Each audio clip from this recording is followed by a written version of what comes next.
which can be used for the discussion after each session. So let me remind you some instructions for the sessions. Please switch off your microphones during the speech, while we suggest turning on your videos. We changed a little bit the rules on Q&A. So during the speech by Janet, you can write your questions on the chat, while at the end of the speech, you have to raise your hand, unmute your microphone, and ask Janet directly. So maybe we can start, Chiara? Yeah, I think so. Okay, so I'm very pleased to introduce our second keynote speaker, Janet Merkel. Janet is a urban sociologist currently working as a research assistant at the Technical University of Berlin and as a guest professor of urban and regional economics at the University of Kassel. She is a brilliant researcher who works on the social and spatial organization of independent work. She is the author of various publications. In particular, I suggest you read one of her last articles together with Vasilis Avdikos, titled Supporting Open, Shared and Collaborative Workspaces and Hubs, Recent Transformations and Policy Implications, in the journal Urban Research and Practice. We invited her to this online symposium to share with us her knowledge and competencies on collaborative workspaces. And in particular, today she will present us a work titled Organizing Individualization, Moving Forward the Research Agenda on Collaborative Workspaces and the Social and Spatial Organization of Independent Work. So thank you again, Janet, for accepting our invitation. And now the floor is yours. Please. All right. Thank you very much for having me. Hello, RGCS, everyone who's out there and following. I feel very honored to speak here today and to be invited to this. And when I prepared the presentation, I was reminded on my very first meeting, I guess, with RGCS in the French embassy in London. I think it was in spring 2015, and there might be other people here who still remember this. And I remember the joy of meeting other international scholars who actually have the same research interest than I do, you know, who look into collaborative workspaces, and where we found a ground to discuss. And I think we've come a long, long way since then. And in less than, I would say, 10 years since this phenomenon really took off, we managed to establish an interdisciplinary research field around this phenomena, right, of co-working, but also of collaborative workspaces. And that's basically thanks to all of you who keep doing research on this topic, right, who work on new research questions, and who push the boundaries inside their different disciplines that, you know, come together in those type of meetings here. And I think with those research efforts, we managed to bring this topic into the best academic journals within our disciplines. And that's quite an amazing achievement. And I also think the co-working library, you know, that is filled now thanks to Johanna and the little hackathon, is a very great testimony of that. Moreover, co-working is more and more reflected in policy development, right? So the topic seems to have arrived there too. It seems that co-working has been added to the regular urban planner vocabulary and its toolbox, and is there seen as the potential conduit for stimulating entrepreneurship or innovation in metropolitan context, but increasingly also in rural and in periphery areas or in smaller cities. So I want to use the chance today to speak here to address a couple of questions and themes I work on, but I also want to talk about a couple of blind spots I think that we have in co-working research or in research on collaborative workspaces. In preparation for this keynote, I sort of reread my huge stack on papers I have on co-working, especially the ones that came out in the last 2 years, and found a couple of construction sites. I mean, there are many, and Clay Spinuzzi addressed already a couple of those yesterday in his keynote, right? That for central terms, we still, have no proper definitions like community, collaboration. It's still very widely used, but never really drilled down. But we also have a growing diversity of collaborative workspaces to address, right? And we haven't really developed proper typologies of that. But we also have to overcome the problem of single case studies that mainly constitute our empirical research, or how do we deal with all the ambivalences and also disjunctures we can see in the current collaborative workspaces. So what I want to talk briefly about is what drives my research. And this is where the title came from. But also I want to address a couple of questions related to the current pandemic and how that might affect collaborative workspaces, and then talk about 3 blind spots that are relevant for my work and I hope might also be recognized by you. So let me go into my presentation.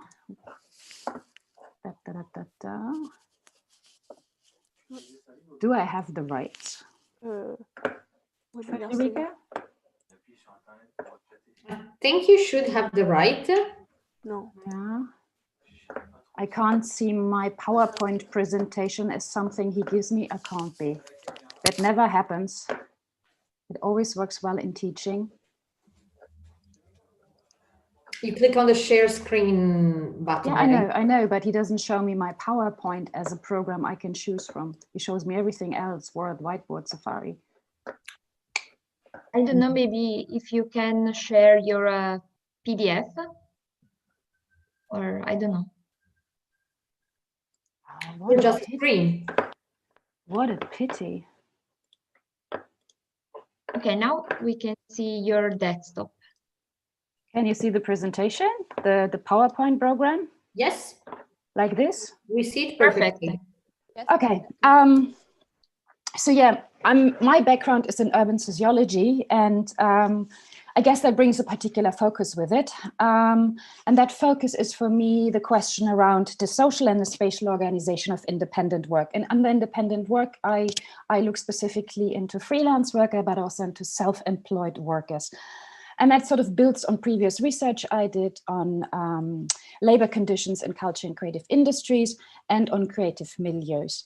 And the term individualization is here borrowed from Manuel Castells, right, who wrote extensively in The Rise of the Network Society on this ongoing individualization of labor in the labor process.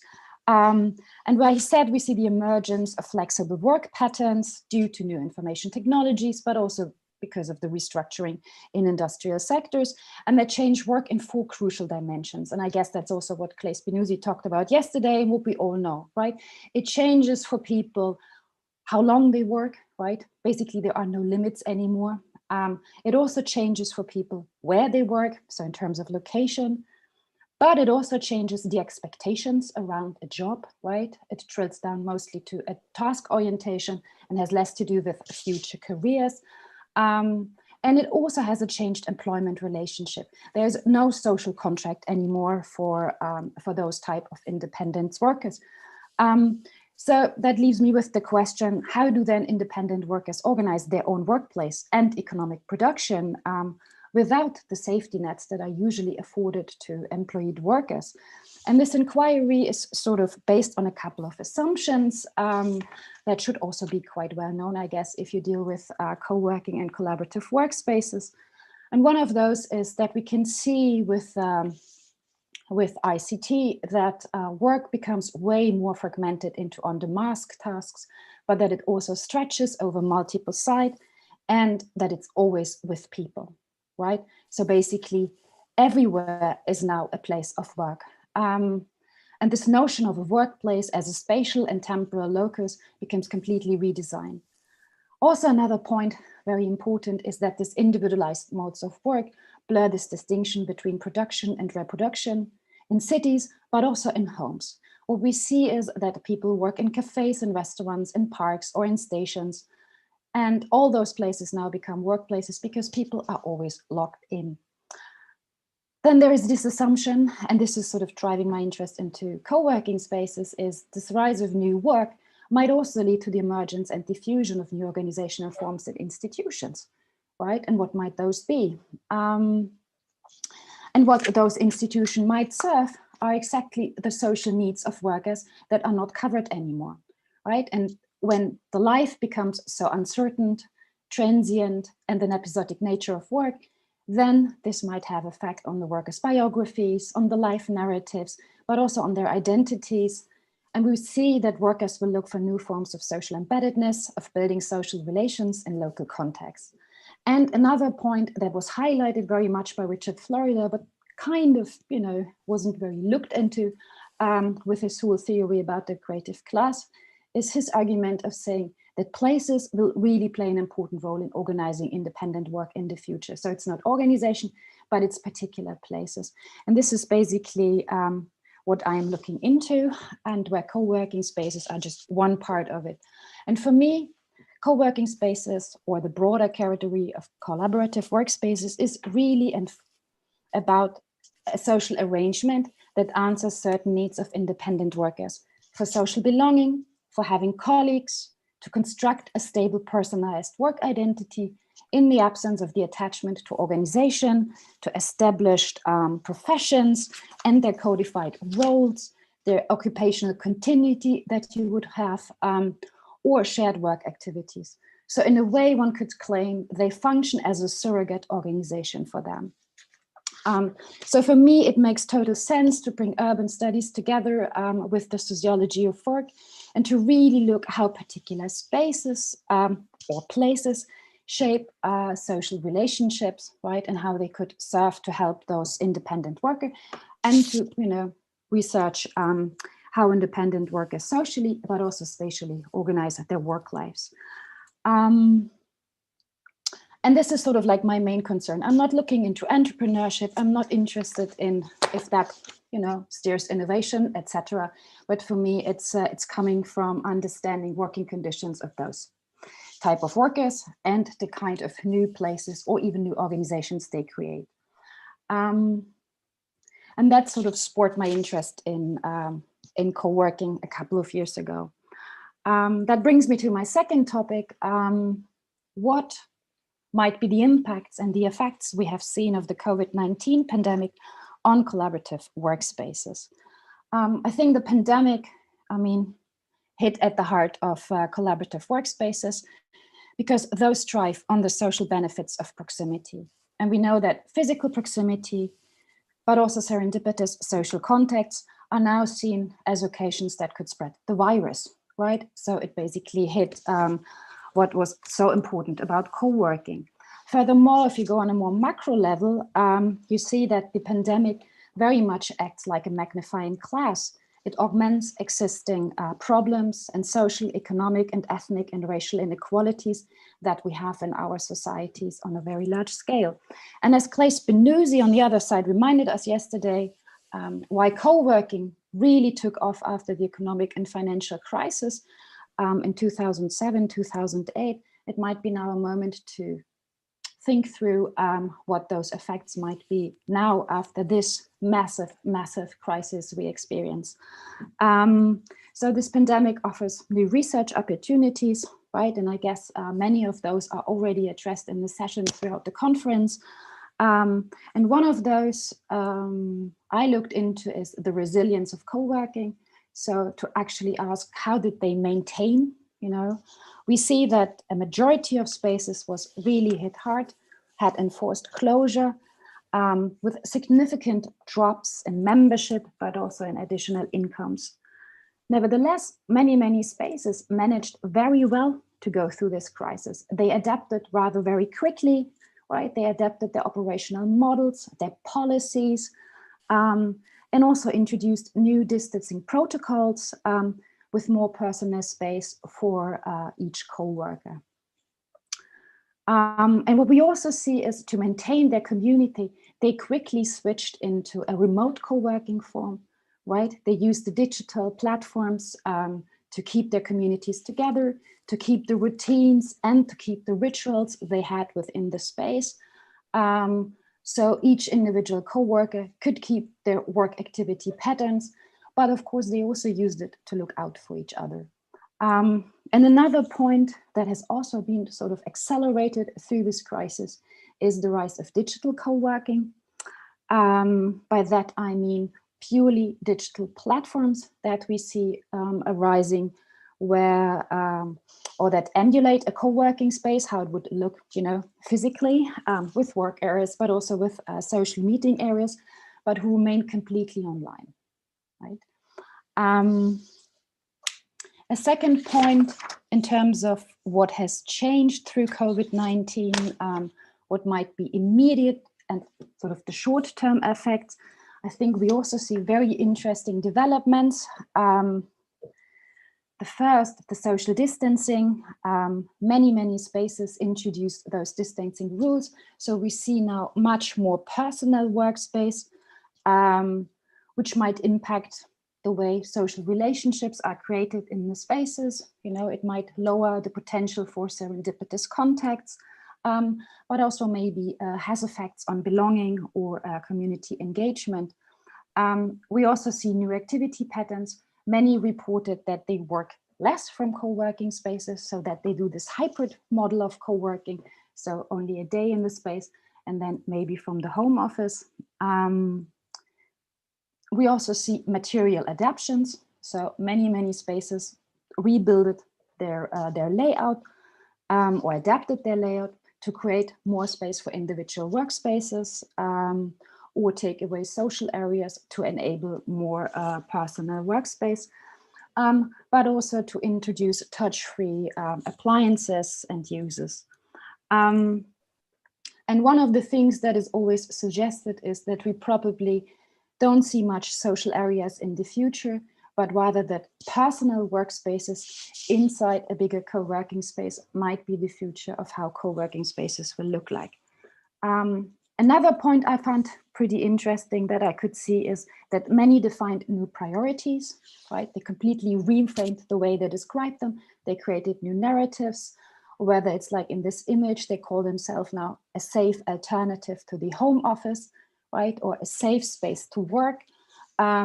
Or they introduced notions of work-life balance much more stronger, or even many talk about wellness now, and that this is their main sort of concern, and that they will provide this to their co-workers. And the last point that is really showing in the Asian context, but also in Australia at the moment, is this huge demand from corporations. Where corporations now rent flexible office spaces inside bigger co-working spaces, you know, to bring in their office workers, for example, if they can't comply with hygienic rules and can't provide that with inside their own office spaces. So that might be, you know, another push for this corporatization of collaborative workspaces. And those might have, you know, those taken together, significant influence and how co-working will look like in the future, and might look quite different from what we know. If you think through the long-term effects, I guess, in terms of speculating about that, the biggest change is that with this pandemic, we've seen the social norm of the work of the office and office work has disappeared, right? We know for a while that it's very much possible to work from the home office. The ICT infrastructure has been there. We had all the tools to do so, but it was mainly companies who refused to do so. And it was for several reasons, right? It was sometimes legal reasons, like it's here in Germany, where it's quite unsure about the insurance situation of people when they work from their home office. But very often it was for secrecy reasons that companies weren't unsure about that. Or it is because they have invested a lot in real estate, right? And sort of wanted people to use it. Or maybe you remember the Yahoo controversy a couple of years ago, where they basically said, if people don't work inside the office, the company can't be that innovative as it needs to be. So they brought people back. But this sort of has broken, right? Through this pandemic, many companies realized that they can actually work, that this is not a concern, and that more and more people will in the future ask for that. Estimations say, and I think Claes Benuzzi showed that yesterday as well, that in advanced economies, we consider 40% of the current workforce to be able to work full-time at a home office. So that provides a massive, massive growth potential for flexible workspaces, right? And that will have a huge impact on the spatial organization of work in cities, and of course also on the office real estate model that we find in many, many inner city areas. Surely this will also depend in the longer perspective on how much productivity in a home office can be achieved, right? And whether there is an advantage, or at least if it can keep up with the current levels of, or with the former levels of productivity. But it will surely change the geography of people and the ones of jobs. And then, of course, that will have impacts on the housing markets in cities, and then on the commercial property markets, and as well on the retail infrastructure in inner cities. And that in the end can cause a huge tax and income problem for cities, right? So it might not be that gloomy future for cities. And maybe you remember kind of those cries from the UK government during the summer for the employees to turn or to come back to the office spaces in the inner city to support the smaller businesses, because there's still only 20% of the workforce have ever returned to the offices, right? And many, many businesses suffer from that. Nevertheless, all those effects are at the moment purely speculation. We don't really know, and the future is very, very uncertain. It's also uncertain how the future will look like. Will we ever get rid of the virus? Will that be something that always stays with us? Or will a vaccination bring anything back that looks like the old normal? Or what will be sort of the new thing? So the pandemic should also be a moment to contemplate a little bit. And I think one of the things that this crisis has very much shown, or that the virus has exposed, that it is this massive amount of social inequalities on a scale we have not seen before, I guess, and that sort of were right in our face. And it has also exposed our vulnerabilities and our interdependencies. And I guess it has shown for more people than ever that we live in a highly, highly interconnected world. So it might also be a moment for us as researchers to start looking at what we not look so far when we think and research collaborative workspaces. And I have 3 blind spots I want to address here, and I would like to discuss with you as part of this presentation. And that in a way also come out of this sort of specific year we had so far. These 3 blind spots, I think, have reached a new urgency because of the pandemic. And they are not an exhaustive list, but I consider them quite important if we take seriously understanding new work arrangements in the varying degrees of social, but also spatial organizationality. And from my perspective, for the past couple of years, 2 strands of research on collaborative workspaces have developed. And there's one strand that is very much about understanding the phenomena and its empirical variety. It really looks into the what is it, right, and how does it function, and looks a lot into what defines a collaborative workspaces, how do they work in practice, but also what shapes the culture of work in those spaces.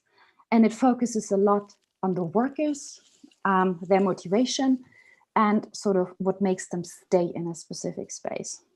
Then there is a second strand that emerged in the last couple of years.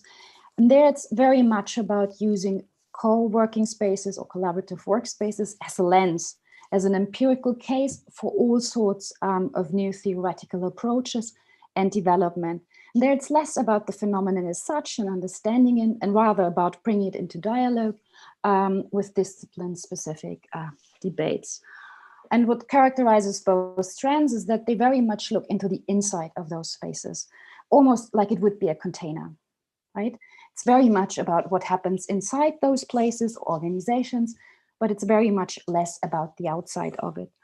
And what we lack so far is the recognition of all the different roles that these spaces might have in different spatial contexts, or even to think through what those type of spaces might be in terms of collective actorhood. And that even so, we know that some of those places or spaces have become quite powerful actors. If we think on WeWork on a global scale, or if we think on particular smaller spaces in cities like Berlin, the Factory, or Second Home in London, or even this global network of impact hubs, right? So to think beyond those individual spaces is something I find lacking in the current literature, and I find quite important if you think further collaborative workspaces. So the first point I want to talk about is something that could be called in relation to Richard Seymour as the urban bias of co-working research, right, where we have this strong bias towards urban areas as our empirical sites, and where sort of other spatial contexts more or less remain a kind of blind spot. This is a topic already addressed. There's this cost action program now, so this is very, very helpful, right? But still the majority of our papers, the knowledge that is produced is based on spaces in bigger cities.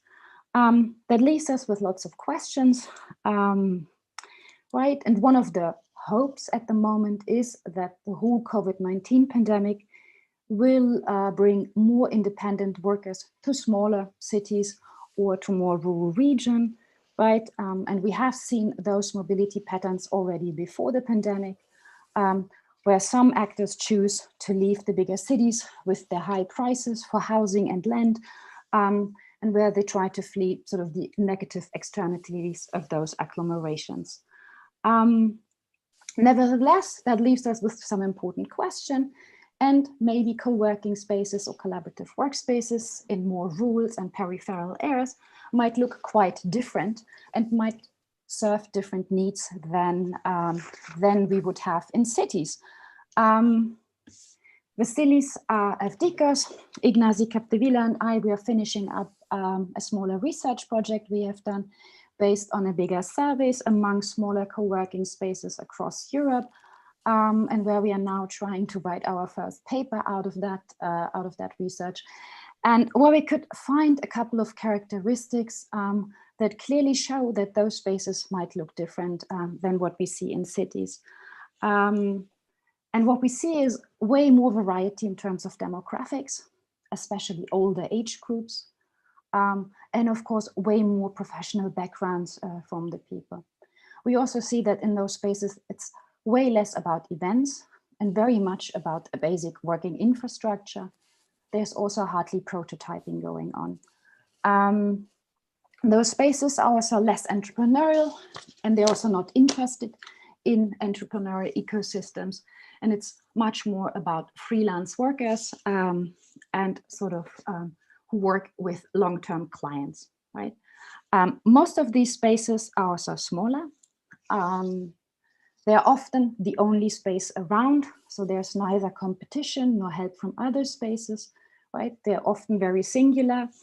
And a quite interesting fact, and that sort of provoked a huge debate in Germany right now, is that they serve more as a social infrastructure for the whole village or the smaller city, right, than actually just as this shared office space. So they take over many functions that other types of social spaces might have taken over, but that those cities or regions or rural areas actually lack. So it's less about new firm growth, about entrepreneurship or about innovation or economic change, and very much about working or other types of social needs. And I guess similar to what Richard Seymour observed for innovation activities of companies in peripheral regions, we can also see that paradoxically, in the end, those spaces are socially and culturally more diverse than they are in cities, right? Because they bring in so many people, and it's way more about physical proximity for them, right, than a shared interest that brings them to those spaces. So that might mean you might need more curation, to facilitate more interaction among the people working there. And it's a lot about what they call ease of access. So it's very important for them to have infrastructure access and access to public transport or roads that connect them to bigger cities. So I guess that has many implications, how we think of collaborative workspaces. And one is this looking deeper into that relationship between collaborative workspaces and their spatial context, the role it has, and the particular meanings that might change of those spaces. We have not explored this very much so far. We also have often taken for granted that co-working is an urban phenomenon. But I think it's quite crucial to understand how it might change, and especially in meaning. Right, and in meaning, for example, in Germany, the debate we have at the moment is that those type of infrastructures in more rural areas are now labeled as part of the public service infrastructure, right, as part of their usual provision and not as particular collaborative workplaces.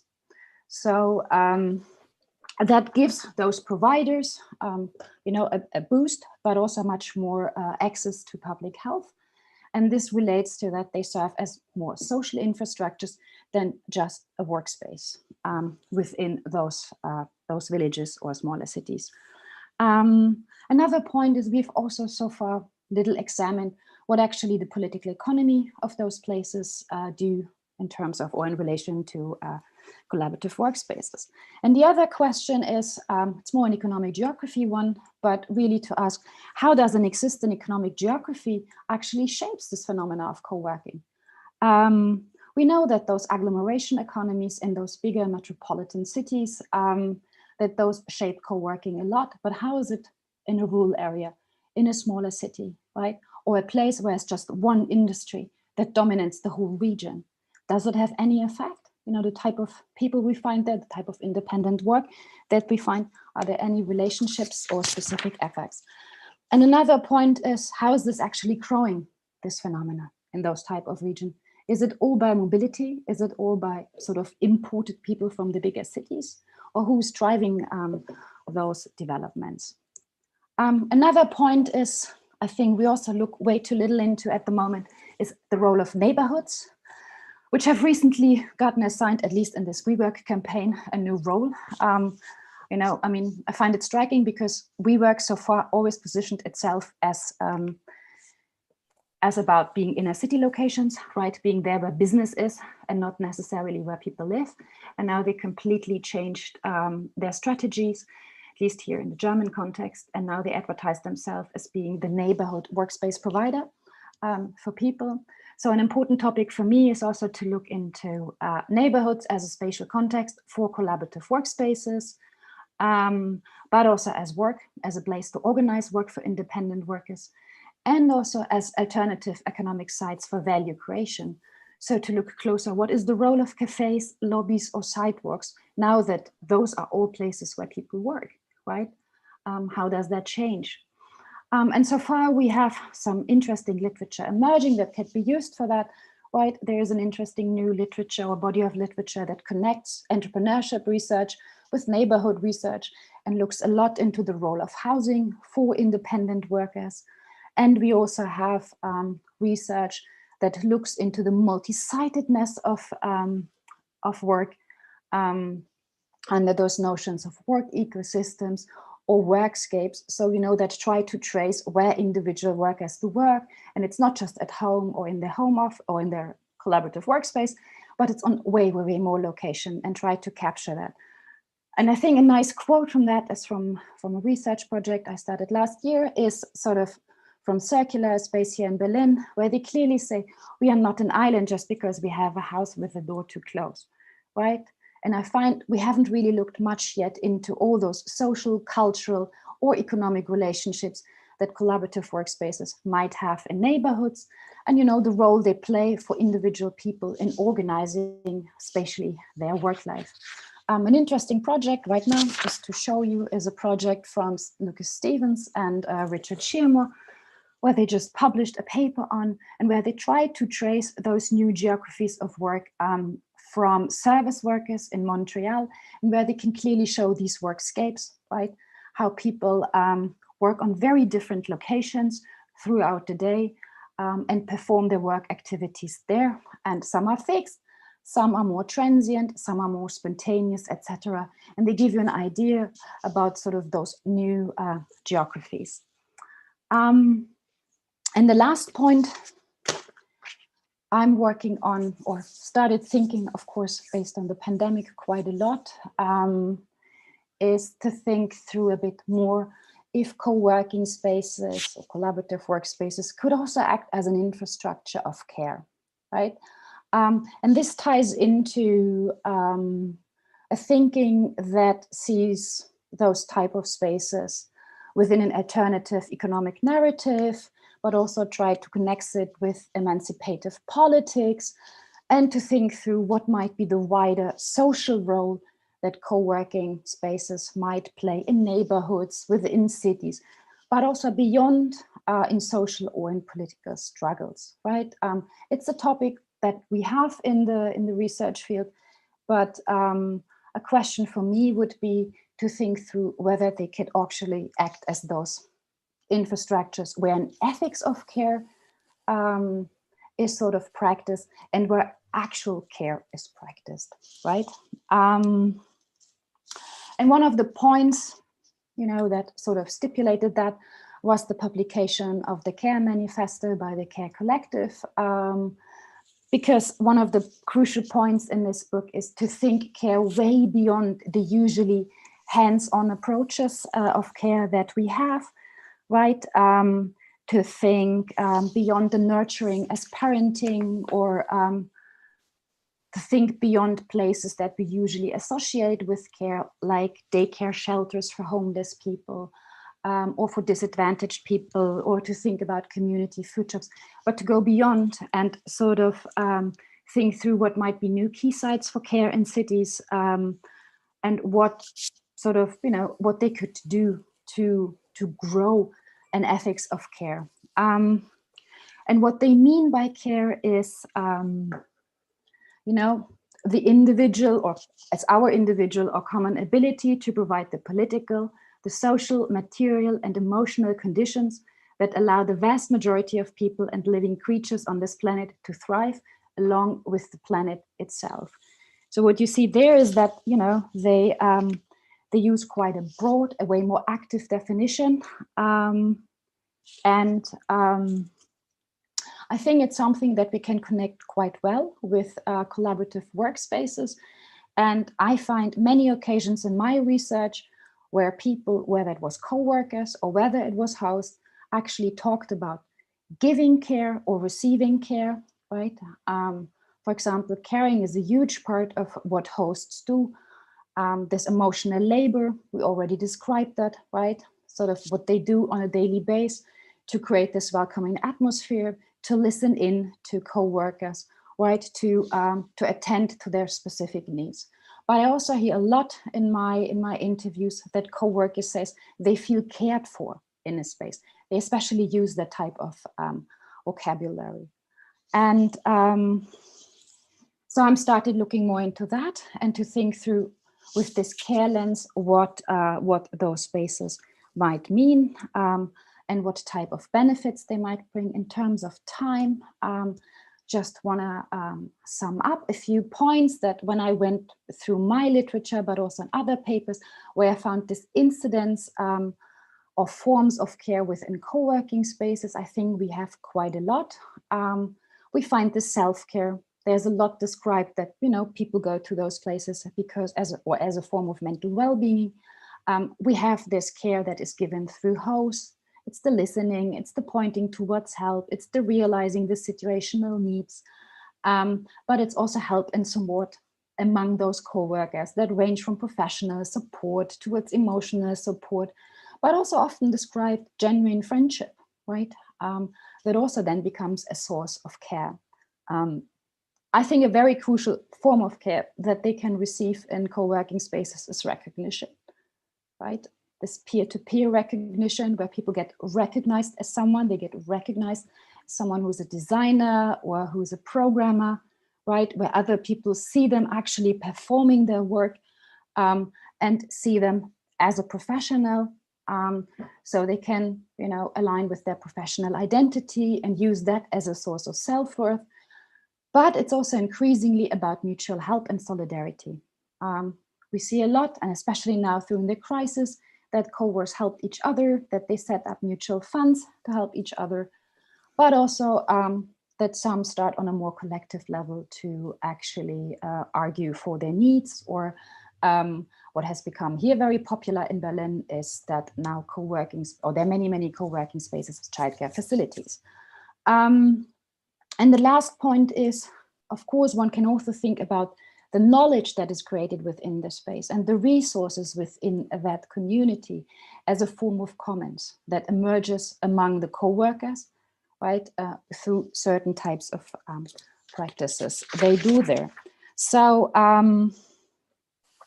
that's why I want to close with a hopeful note in introducing that topic. Of course, we could also talk a lot about, you know, inequalities we see, all forms of social exclusion, and that have become more visible during this crisis. But I think using that care lens and thinking more through what those spaces could do for enhancing, you know, for facilitating care practices, for creating caring relationships, and for fostering this ethics of care, not just within the space, but within neighborhoods and within cities, is a very, very crucial point and function they could take, especially as we have seen with the crisis, that care is nothing that is really highly valued in our neoliberal societies, right? So a care lens now helps very much in recognizing the interdependencies that we have and foster mutual responsibilities, and by that maybe also solidarities. And it feeds into a perspective that sees social change more in incremental practices than, you know, actually facilitated, for example, through protest, but rather through those everyday practices of informal care that we can see in those spaces. And one way would be to, you know, think more through what those possibilities might be and how those in the end could also transform the spaces, the neighborhoods, but also the cities, and enable social change. And this is where I want to end and say thank you. Thank you very much, Janet, for your speech and your contribution. So I think that now we can start our discussion. First, I will read your comments and questions on the chat. So we have a first comment by Manuel.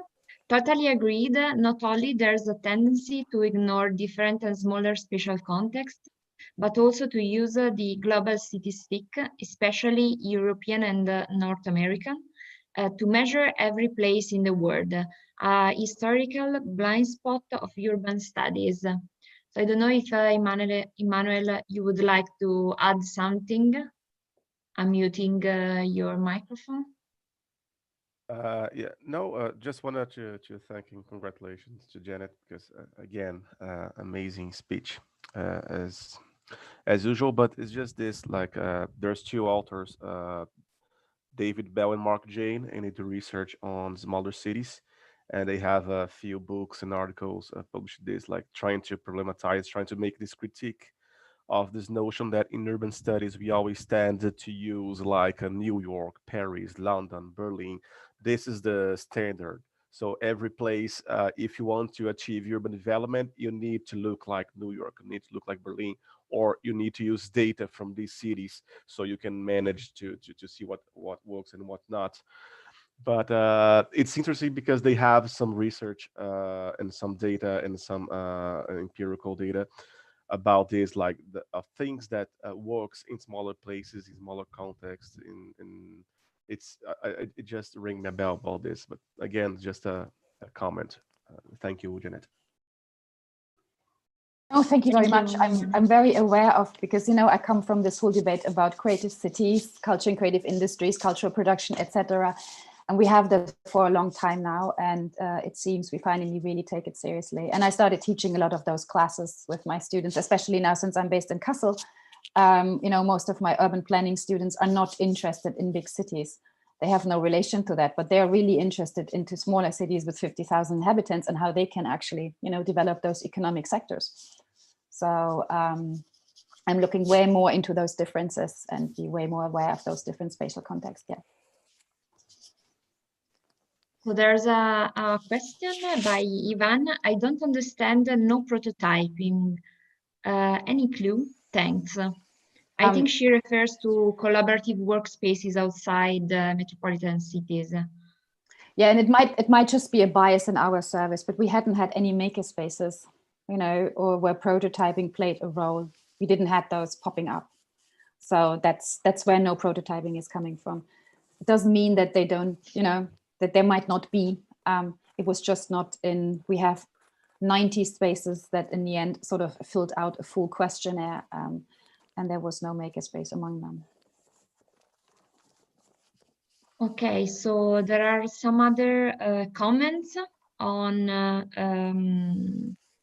working spaces in non-metropolitan areas.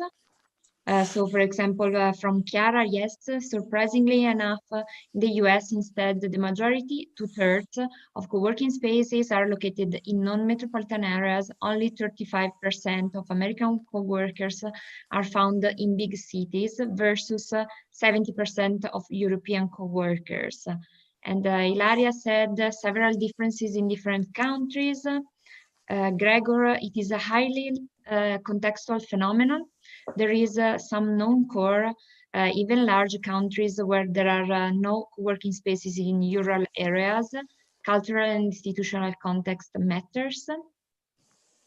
Irene also suggests a work by Martins, 2015, the so-called ancillary spaces. And Marco Rella wrote, great talk, Janet. One question, what's the sample behind the Avdikos et al. Research? And then there's a very long comment. So maybe Marco Rella, you would like to... Yeah, I mean, I can. So generally, just my comment was, it was more like a question, and then I just posted one, like a research which is related to that, that we published after a 2-year-long study. And I just wanted to know what's like the sample behind the paper that you're doing with Ignacy and with your colleague from Greece. So. Well, of course, it's based on we sent out the questionnaire. We are networks. We are the big co-working associations, right? So a lot is self-selective. We try to then sort of contact the spaces individually and ask them to participate. But in the end, of course, we have a lot from Germany, a lot answered, I think, from Greece. We have a couple from Norway, so then it gets very much distributed. But of course, it's a bit distorted, and it's not, like we had a systematic approach saying we want 20 spaces from Germany, 20 from France, or or had a sort of very elaborate setup. That was our first trial in doing so, and see what basically might be interesting research to questions to be developed based on that. But what it showed for us, and this is sort of what I presented, is that those spaces, seem to have different functions and look quite different. So unfortunately, I haven't yet read the paper that you're posting here, but I will surely do, and see whether, where there are commonalities, but also differences. But I guess this is exactly feeding into, what I meant, to see way more the variety of the phenomenon and to look more into institutional context, political context, economic context, and the role they might play in shaping this phenomena, right? And be much more aware about those differences.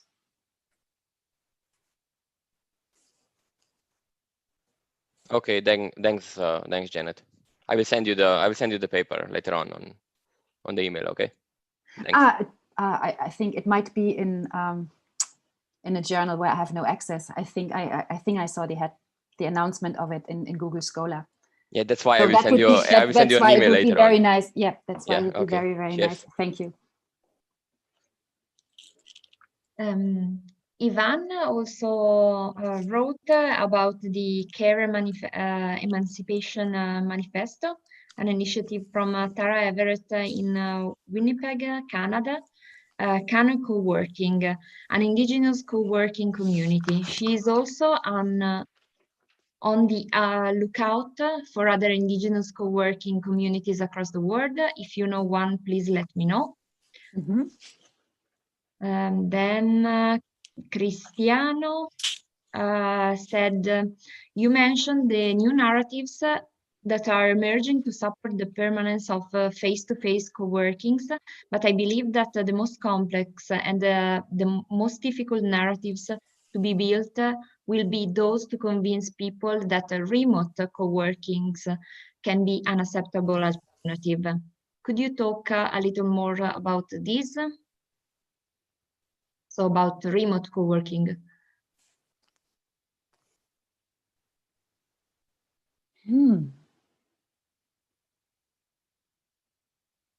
I don't know, maybe if Cristiano would like to unmute his microphone. I think I get the question. I just haven't really thought about that. You know, why would you? I mean, I get why someone who worked in a, or Cristiano, maybe.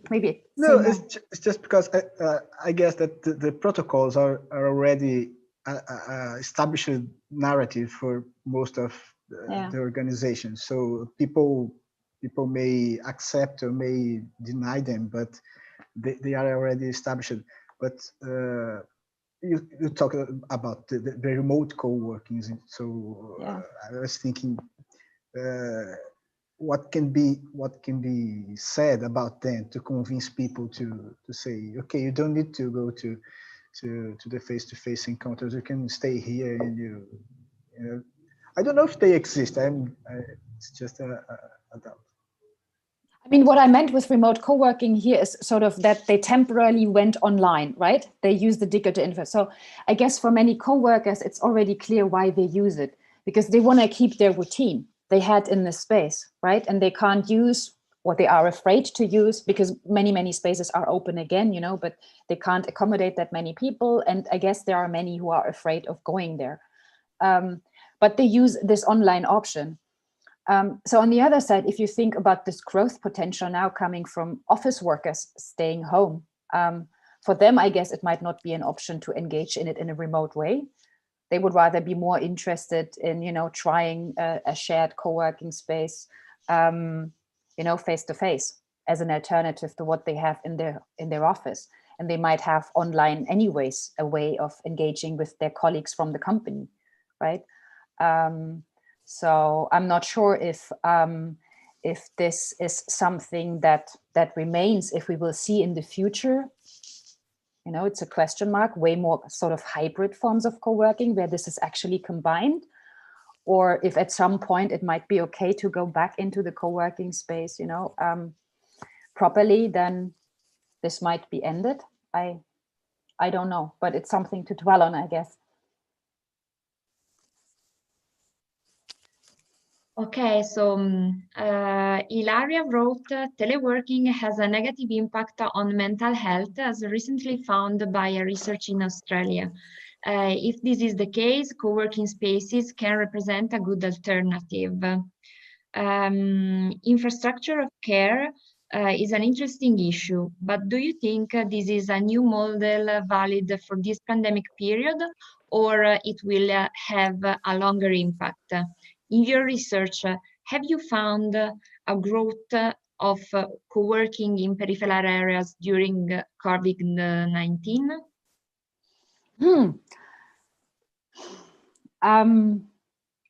I guess the first point really feeds into this, you know, that co-working spaces actually pick up this issue of mental health much more.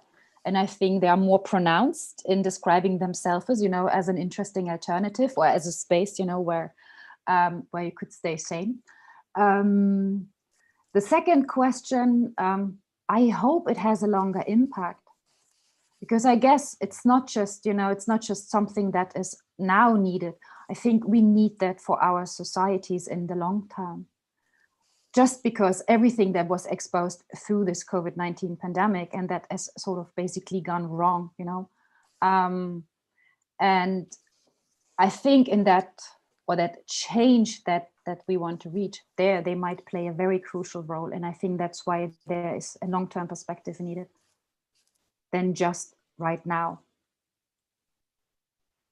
And the last point, the growth of co-working in periphery areas, I hear a lot of chatter about it, but I haven't come across spaces that actually were set up right now. Maybe others have experiences on that. But of course, what you hear a lot is that it has intensified the wishes of people to move somewhere else. And what they do often is now they move in groups, not alone. That's a phenomena we have a lot here in Germany. There was just recently a study published on that clearly shows this. And that they are very much interested in setting up alternative ways of living and working, and by that creating those type of spaces. That the whole pandemic has sort of accelerated that wish, right? But then, of course, in the end, you always have to look who's actually capable of doing it, who has a job, you know, or work that allows to do that, and to sort of go back. I see that Emmanuel Costa has raised a hand. So please, Emmanuel. Yes, thanks. Actually, I think Alberto Cosu made a comment. So since I have spoken already, he can speak. And if there's time, I make my other comment. Okay, Alberto, if you would like to unmute your microphone. Yes, I've muted myself. Probably I can also find a way to start the video. Yes, hello. What I wrote, basically, my question for Janet is, I pretty much agree with the analysis you've made and the cases you presented, and also the hopes that you see in the future of co-working in terms of infrastructure of solidarity and care. But what I also see, and I will talk about it in my paper in the panel in a couple of minutes, is that we saw through WeWork financialization of co-working spaces. We see also a horizontal diversification of co-working spaces that cater to very specific audiences. And in fact, we also see a lot of people not coming from the traditional background of co-working after the pandemic. So we might have a dilution of the meaning, an expansion of the meaning of co-working. And also the possibility for infrastructures of care relies on a very thick idea of participation and activism. So I see that, I mean, talking about speculative futures, so to say, I mean, I think it's quite difficult to predict, but I'm interested in knowing your opinion about this. I mean, what could happen in this context of dilution of meaning of co-working, which comes from a very specific class, as we know, right? So once this opens up, I mean, that might be an issue there. Wow, I guess nothing really comes spontaneous to mind that I could say. I guess it's absolutely true that it will change a lot, you know, what we understand as co-working, especially factoring in that we might have way more people who engage in it, and a much broader demographics then, you know, if you consider the people that might use it to stay in the home office. And I'm reminded of, was it yesterday? Was it Bernie who said he just tried out a new space in the neighborhood he has never been to? And I guess that might be a development we see much more in the future, way more smaller spaces in neighborhoods. And not necessarily as this kind of grassroots driven from specific, you know, interests spaces that we have seen in the last 10 years. And that you also mentioned, you know, that come from professional groups or people, you know, where it's 5 people want to set up a space and inviting others to come, but way more flexible neighborhood structures. And I guess in a way, it depends then a lot what they could potentially do for such an ethics of care, you know, how they are run. How participatory they will be, and you know, the kind of framing they have. How much this is sort of in a way incentivized, or the kind of possibilities for interaction that are given. And you know, I mean, like you do in a normal co-working space, or normal just, you know, cut that off. What you would do in a co-working space, how you try to set events, the kind of incentives you set, you know, and the kind of framing you give the space. I mean, there are many spaces like ECTO in Montreal, you know, that is all about a cooperative space and about supporting cooperatives inside, but also beyond the space. And we see those, and maybe that is going to scale up, but again, a question mark. Yeah, no, I completely agree with you. Yeah, no, I agree with you. And you know, if we take in consideration that maybe in the future, many workers will only have one space, which is a shared space, collaborative space to work on. Of course, we have to pose questions about solidarity and what possibilities of unionization, for example. I mean, awareness of your own rights, working with workers coming from different companies, different sectors, different backgrounds. That would be, I don't know, something that if that happens, probably Marx would have loved to witness. Interclass, right, solidarity. Yeah, I mean, it's still out there, you know. Often we deny this possibility, but I think we have to, you know, work closer and harder to actually show this, and maybe also engage way more with the spaces to do so. And I guess I wouldn't discard the big ones immediately. You know, if you think on WeWork, I mean, you know, we really like to put it into this negative corner because it's so commercialized, et cetera, et cetera. But then on the other side, it has almost 500,000, you know, before the pandemic, it had 500,000 of members throughout the world. That's quite potential. And they have done things, you know, they introduced meatless food and blah, blah, blah. So that has an impact when they do that. And they also helped a lot with freelancer initiatives in New York. They engaged there, you know, they have been instrumental in creating that freelance law that exists there now. So, you know, there might also be options. Okay, sorry, but I have to interrupt you. This is a very interesting conversation that you can continue on the Discord platform. In 10 minutes, we will have the 3 parallel sessions. So I thank you again, Janet, for your contribution, and I thank all the participants, and see you in 10 minutes in the sessions. Bye-bye.